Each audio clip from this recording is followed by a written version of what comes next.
Hey everyone, welcome back.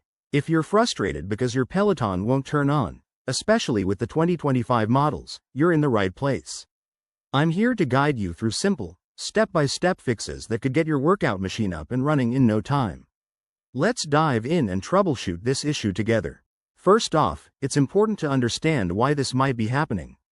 Common causes include power supply problems, software glitches, or even a loose connection. Don't worry. These are often easy to fix at home. Step 1. Start with the basics. Check your power cord. Make sure it's securely plugged into both the wall outlet and the back of your Peloton. If it feels loose, unplug and replug it firmly. Also, inspect the cord for any damage like fraying or bends. Step 2. Try a different outlet. Sometimes, the issue is with the power source itself. Unplug from your current spot and test another outlet in your home. This quick swap has resolved the problem for many users. Step 3. If that doesn't work, perform a simple restart. Unplug the power cord from both ends, wait for about 30 seconds, and then plug it back in. This can clear temporary glitches and refresh the system. Step 4. Once it's powered on, check for software updates.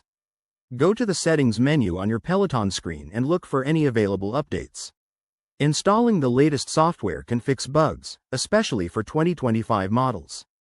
Step 5. If you're still facing issues, consider a factory reset as a last resort.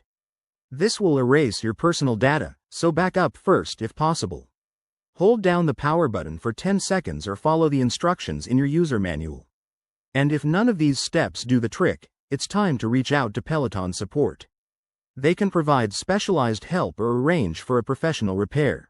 Remember, safety first, always unplug before tinkering.